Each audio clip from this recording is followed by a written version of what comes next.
friends. After the bitter defeat at Stalingrad, Nazi Germany staked all its hopes on the Kursk offensive, a plan to regain the initiative on the Eastern Front.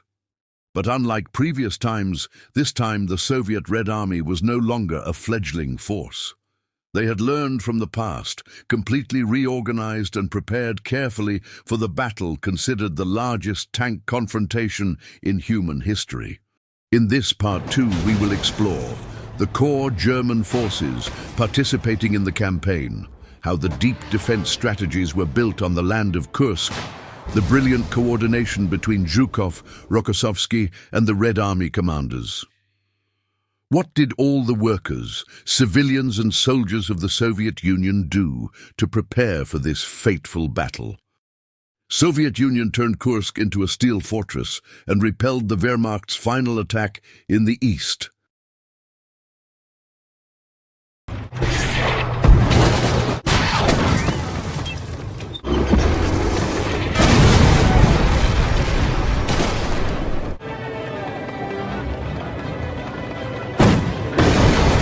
The Nazi plan, the German army's attack plan at Kursk, was simple.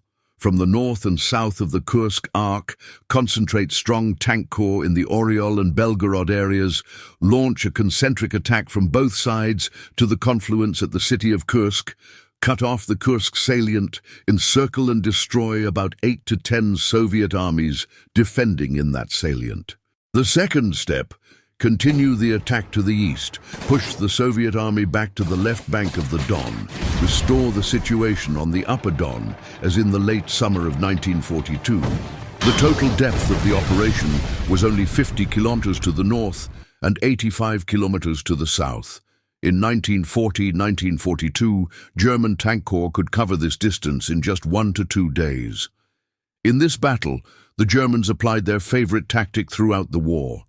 Pincer tactics modeled after Cannae combined with blitzkrieg tactics to maximize effectiveness. However, at that time, the Germans did not have in hand the most important advantage of this tactic: surprise.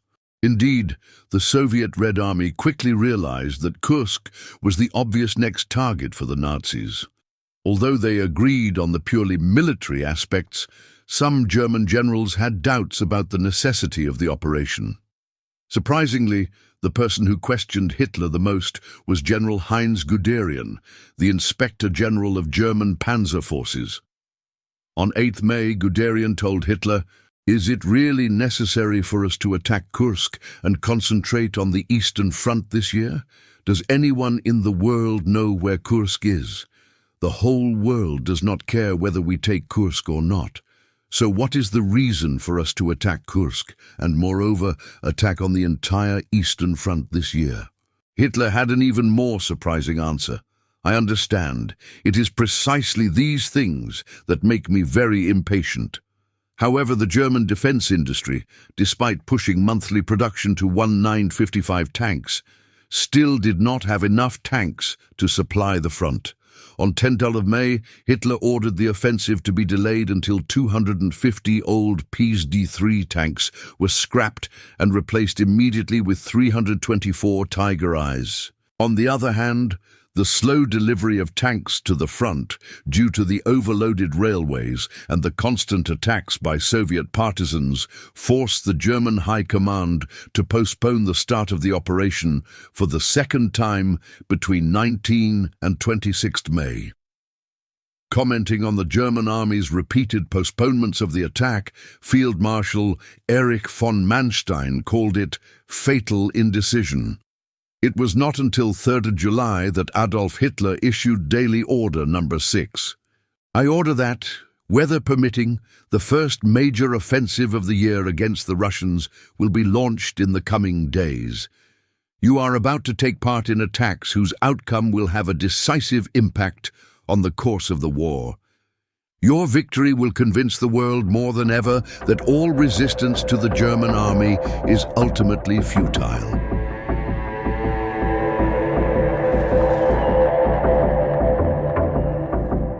The Germans mobilized both army groups center and south, for the Battle of Kursk.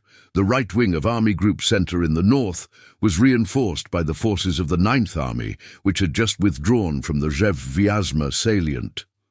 The left wing of Army Group South attacked south of Kursk, leaving only the 1st Panzer Army and the Holit Group of Operations to hold the southern flank to the Black Sea. Army Group Center, commanded by Field Marshal Günther von Kluge, used 2 armies to participate in the campaign. The basic assault equipment consisted of 590 tanks and 424 self-propelled guns.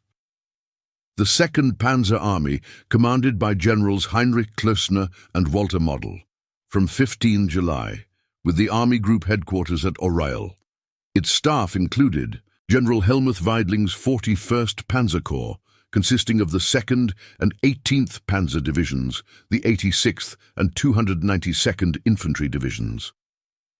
General Hans Zorn and Hans Gollnick's 46th Panzer Corps, from August 1943, commanded the 4th and 12th Panzer Divisions, the 7th and 258th Infantry Divisions. General Joachim Lemelson's 47th Panzer Corps, consisting of the 9th and 20th Panzer Divisions, the 6th and 78th Infantry Divisions. General Friedrich Gollwitz's 53rd Infantry Corps, comprising the 208th, 211th and 293rd Infantry Divisions. General Erich Jaschke's 55th Infantry Corps, Pillau Corps, comprising the 110th, 134th, 296th and 339th Infantry Divisions. 9th Army, commanded by Generals Walter Model and Joseph Harp, from 15th July. Army Group Headquarters at Nikolskoye. Its composition included General Friedrich Hossbach's 56th Panzer Corps, comprising the 5th and 25th Panzer Divisions, and the 14th and 131st Infantry Divisions. 23rd Infantry Corps, under General Johannes Friesner, comprising the 76th, 216th, 383rd Infantry Divisions, and the 10th Mechanized Division. 35th Infantry Corps, under Generals Lothar Rendulic and Friedrich Wiese, from 5 August, comprising the 34th, 56th, 262nd and 299th Infantry Divisions. 2nd Army, under General Walter Weiss, Army Group Headquarters at Konotop, tasked with containing the western front of the Central and Voronezh fronts, included General Ernst Eberhard Hell's 7th Infantry Corps, consisted of the 26th, 75th and 68th Infantry Divisions. General Friedrich Siebert's 13th Infantry Corps consisted of the 82nd, 327th and 340th Infantry Divisions. General Rudolf Freiherr von Roman's 20th Infantry Corps consisted of the 45th, 137th and 251st Infantry Divisions. General Robert Ritter von Grimm's 6th Air Army, with about 200 aircraft, was attached to Army Group Center. The Army Group included the 102nd, 208th Infantry Divisions and the 8th SS Cavalry Division. Army Group South, commanded by Field Marshal Erich von Manstein, used the 4th Panzer Army and the Kempf Group of Operations to participate in the campaign. The basic assault equipment consisted of 269 tanks and 245 self-propelled guns. The 4th Panzer Army, commanded by General Hermann Hoth, headquartered at Bogodukov, had General Paul Haus's 2nd SS Panzer Corps consisted of the 1st SS, Adolf Hitler, 2nd SS, Das Reich, 3rd SS, Totenkopf, Panzer Divisions, and the 167th Infantry Division. General Dietrich von Koltitz and Otto von Knobelsdorff's 48th Panzer Corps, from August 1943, consisted of the 3rd, 11th Panzer Divisions, the Grossdeutschland Motorized Division, and the 176th Infantry Division. General Eugen Ott's 52nd Infantry Corps, Hanover Corps, consisted of the 57th, 112th, 255th, and 322nd Infantry Divisions. General Friedrich Kirchner's 57th Mechanized Corps, formerly the 57th Panzer Corps, consisting of the 17th Panzer Division, the 15th and 328th Infantry Divisions. General Werner Kempf's group, headquartered in Kharkov, included General Hermann Breith's 3rd Panzer Corps, consisting of the 6th, 7th, 19th Panzer Divisions and the 168th Infantry Division. General Erhard Raus's Raus Corps, formerly the 11th Infantry Corps, consisting of the 106th and 320th Infantry Divisions. General Franz Mattenklot's 42nd Infantry Corps, consisting of the 13th Panzer Division, the 153rd, 355th and 381st Infantry Divisions. General Wolfram von Richthofen's 4th Air Force, part of Army Group South, had about 1,000 aircraft. The total number of troops mobilized by the German Army and Air Force for the Citadel Plan was unprecedented since the beginning of the Soviet-German War. On a stretch of only 600 kilometers in front of and on both sides of the Kursk Arc, accounting for no more than 14% of the total length of the Soviet-German front, the German army concentrated 950,000 troops, 2,078 tanks and 850 self-propelled guns, a total of 2,128 vehicles, 9,467 guns, excluding guns under 45mm, more than 2,200 aircraft, accounting for 17% of the number of infantry divisions, 70% of the number of tank divisions, 30% of the number of mechanized divisions, and 60% of the number of German aircraft on the Eastern Front. In terms of quality, Germany introduced a new series of weapons to this campaign. Of the 2,928 tanks and self-propelled guns, only 108 Panzer IIs were light, used for reconnaissance. The remaining 2,820 German tanks and self-propelled guns above all medium or high hopes for two new heavy medium tanks, the Tiger V and Panther and the Elephant heavy self-propelled artillery with 75 Germany mobilized a total of 259 which could effectively confront the Soviet 211 Tiger Geu and 90 Elephants for the campaign, a total of 560. These were heavy vehicles with much stronger firepower and armor than the Soviet medium T-34, thereby regaining the upper hand for the German armored forces. The frontal armor of these vehicles was also made thick enough to withstand the Soviet 76mm anti-tank guns, to increase the ability to break through and penetrate the enemy's defenses. Of course, to gain technological advantages, these heavy vehicles had to be traded off with expensive production costs, and it was not easy to manufacture replacements if a large number were lost. Soviet Army Plan. The first information about an offensive plan called Citadel was received by a Soviet intelligence group codenamed Dora, led by GPU officer Rado Sandor, Hungarian. Through a Soviet intelligence officer in Switzerland under the pseudonym Rudolf Rössler, this information was transmitted to the Soviet Supreme Command headquarters on 18th March 1943, when the German Army High Command had only just begun to formulate the plan. Based on the initial information and the information verified, on 8 April 1943, Marshal G.K. Zhukov reported to Supreme Commander Stalin. Initially, I.V. Stalin did not believe Zhukov's conclusion. However, from April 12 to 15, when I.V. Stalin called all the front commanders and senior officers of the General Staff to ask for their opinions, he received a unanimous answer: Kursk. From late April 1943 to early June 1943, the Soviet Army began to build 3 defense lines in the Oryol, Lvov, Kursk, Oboyan, Vovchansk, Elets, Stary Oskol, Novo Oskol, and Voronezh areas, over 600 km long and nearly 300 km deep. At the Kursk salient, 3 outer defensive lines were arranged, running almost parallel to the front line, 5 to 8 kilometers, 15 to 25 kilometers, and 30 to 35 kilometers from the front line, with 3 strong centers, Lgovsk, Kursk, and Shchigry. The second line, almost parallel to the 38-0 East Meridian, consisted of 2 defensive lines. The second line branched off from Livny along the Kishyon River to the west of Stary Oskol, rejoining the first line at Gubkin. Finally, the National Defense Line ran along the Don River, coinciding with the Soviet defense line before January 1, 1943. From March to June 1943, the Soviet army prepared for the campaign. On 2 occasions, the fronts were given emergency warnings. The first time, Soviet intelligence said the attack would begin between 10 and 12 May, but it did not happen. The second time, intelligence said the Germans would attack between 19 and 26 May, but the Germans remained inactive. During that waiting time, some front commanders, such as K.K. Rokossovsky and Popov, suggested that we should take advantage of the time when the German army was still preparing to launch a preemptive attack against the enemy.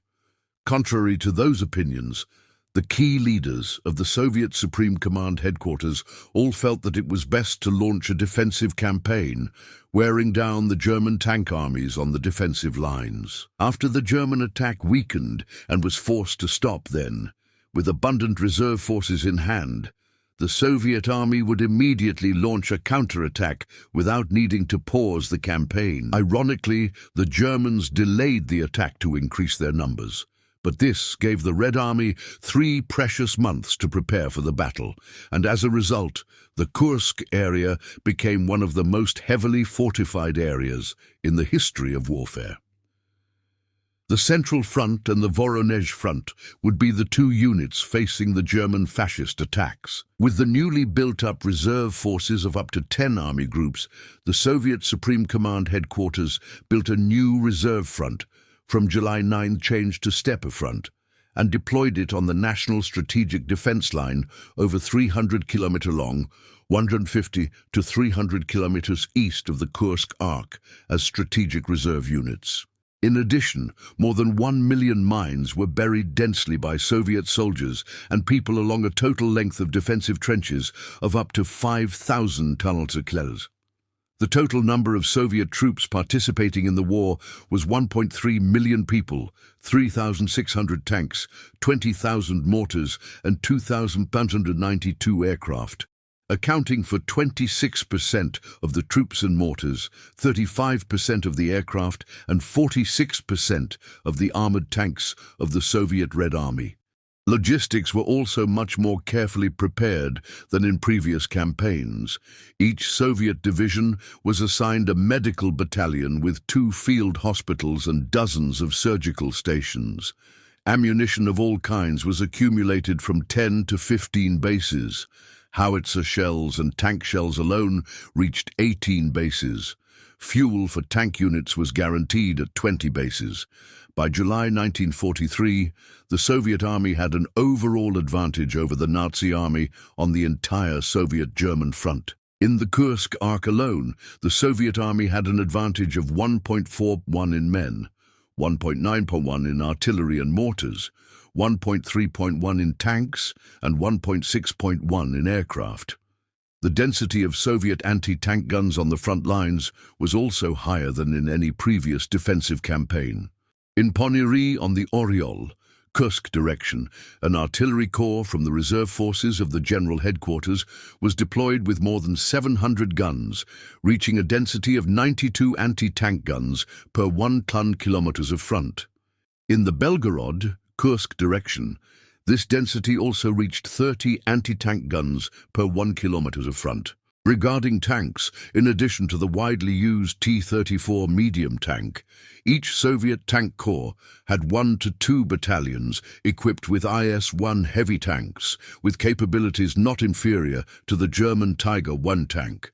The Soviet Air Force had the IL-2 attack aircraft operating at low altitudes, under 100 meters, specifically for destroying tanks. The German Luftwaffe had no equivalent weapons.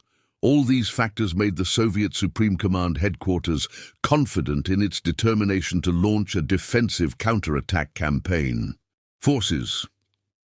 Of the 5 Soviet fronts present in Central Russia in 1943 and participating in the Battle of Kursk, the 2 fronts, the Central and the Voronezh, played the main role in the defensive phase.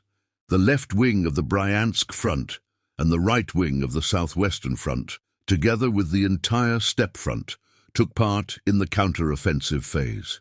The Central Front, commanded by Colonel General Konstantin Konstantinovich Rokossovsky, with its headquarters at Vorobievka, had Second Tank Army of General Alexei Grigorievich Rodin, including the 3rd, 16th and 19th Tank Corps, the 16th and 115th Infantry Brigades. 13th Army of General Nikolai Pavlovich Pukov, including the 29th Rifle Corps, 8th, 74th, 143rd Divisions, the 15th, 182nd, 148th, 307th Infantry Divisions, the 2nd Tank Brigade, the 118th and 129th Infantry Brigades. 48th Army of General Prokofy Logvinovich Romanenko, including the 17th Guards Rifle Corps, 6th Guards Rifle Division and 41st, 81st Infantry Divisions, the 73rd, 211th, 280th Infantry Divisions and the 202nd Tank Brigade. Unduli's 60th Army of General Ivan Danilovich Chernyakhovsky, including the 100th, 121st, 206th, 232nd and 303rd Infantry Divisions, the 8th, 14th and 16th Infantry Brigades, the 14th and 180th Tank Brigades. 65th Army of General Pavel Ivanovich Batov, including the 9th Tank Corps, the 27th Guards Infantry Division, the 23rd, 24th, 173rd, 214th, 233rd and 304th Infantry Divisions.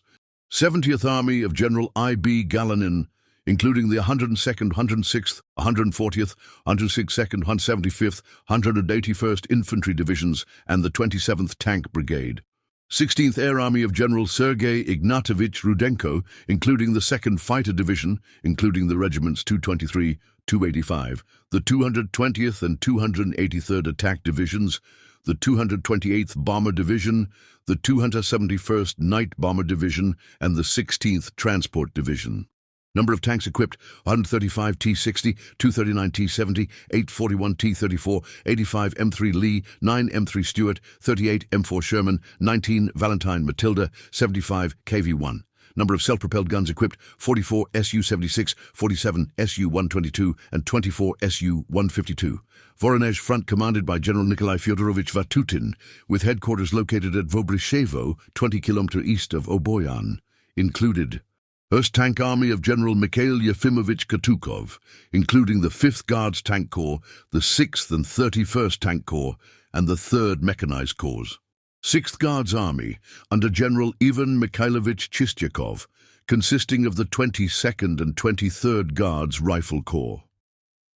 7th Guards Army, under General M.S. Sumilov, consisting of the 24th and 25th Guards Rifle Corps.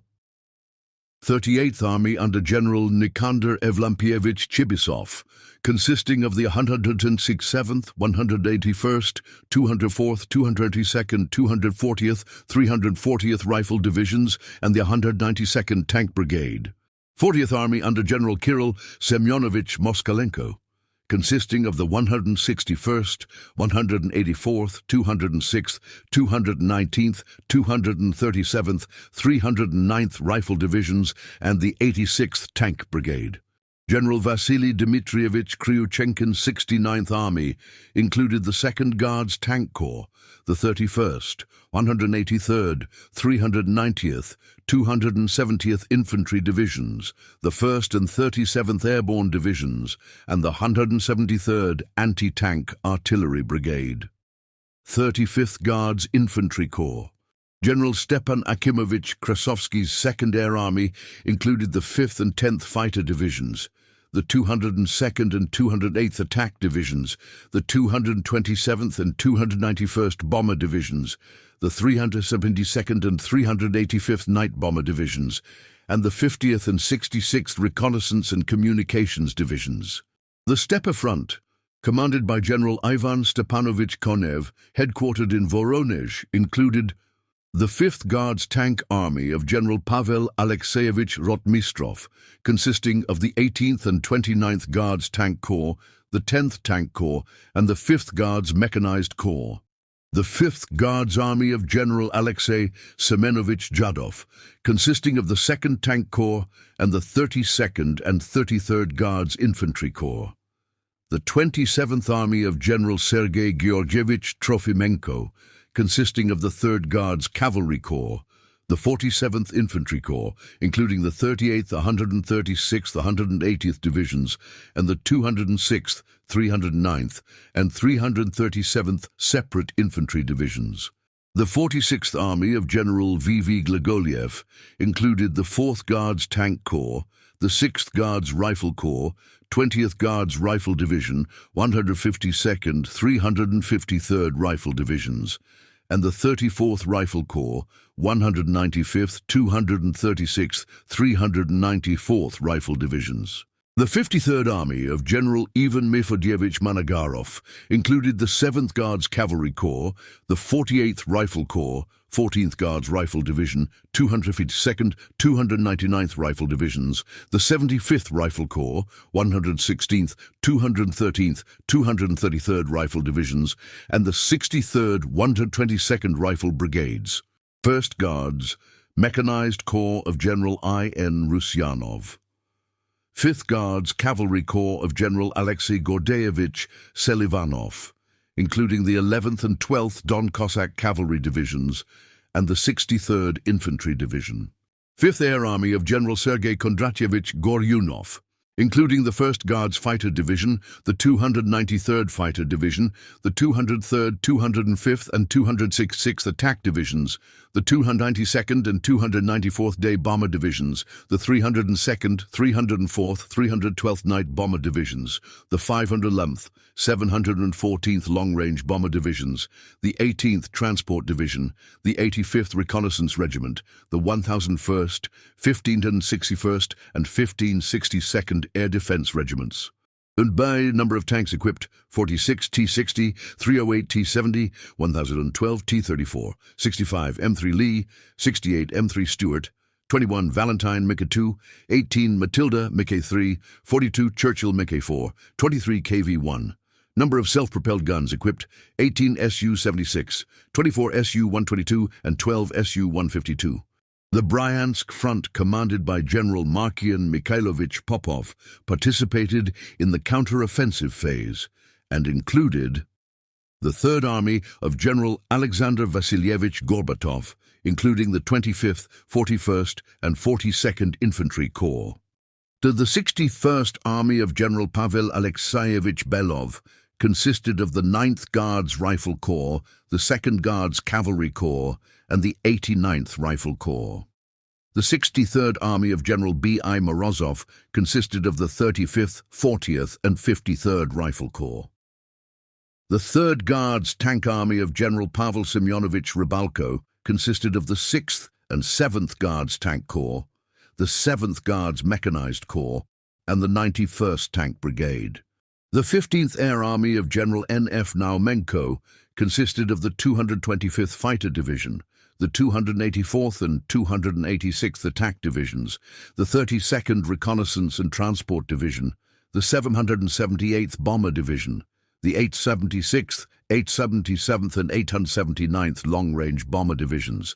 The Southwestern Front, commanded by Colonel General Rodion Yakovlevich Malinovsky, used the right flank to participate in the counterattack phase, including the 57th Army of General N.A. Gagarin, including the 14th, 48th, and 56th Guards Infantry Divisions, the 19th, 52nd, and 303rd Infantry Divisions, the 1st Anti-Tank Artillery Division, the 129th Artillery Division, and the 173rd Tank Brigade. The Western Front, commanded by Colonel General Vasily Danilovich Sokolovsky, used the left flank to participate in the counterattack phase, including the 11th Guards Army of General I.K.H. Bagramian, including the 8th, 16th, and 36th Guards Infantry Corps. 11th Guards Army, under General I.K.J. Bagramian, consisting of the 8th, 16th, and 36th Guards Infantry Corps.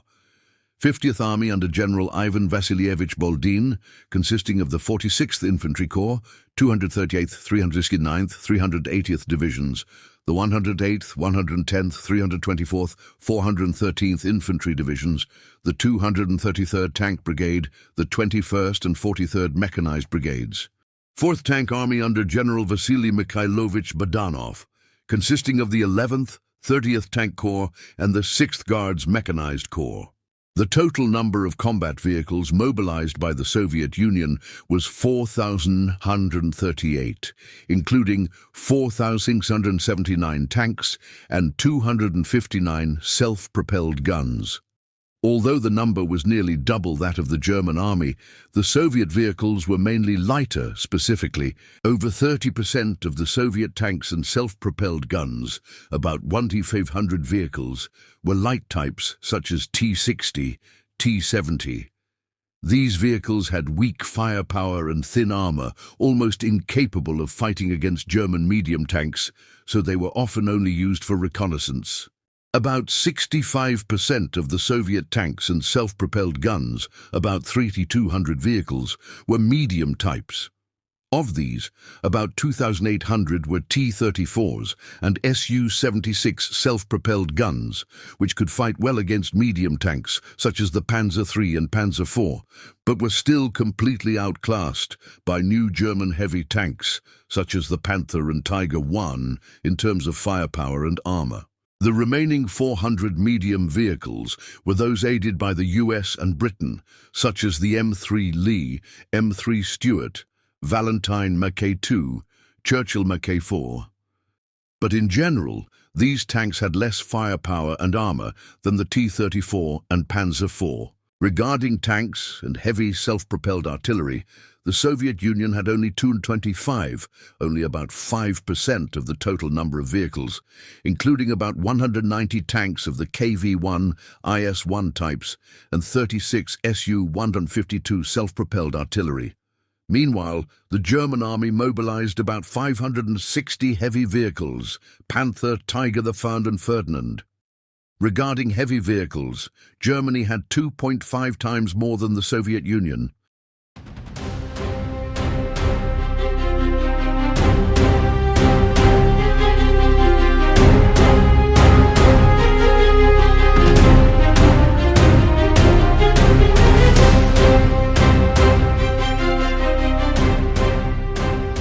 Dear friends, as the German war machine began to move and Soviet armored divisions silently set up traps in the frozen soil of Kursk, a new chapter of World War II was being written in steel and blood.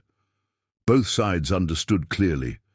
This was not just a battle, but a turning point that could change the entire course of the war. In this episode, we are just standing at the threshold of the Great War, where two pincers are tightening each other, day by day, hour by hour. And what will happen when thousands of tanks rush into each other in the sea of fire? Who will break the will of the other? If you find this historical story interesting and want to continue to accompany us on the journey to discover the greatest battles in human history, don't forget to subscribe to the channel, like, and leave a comment below.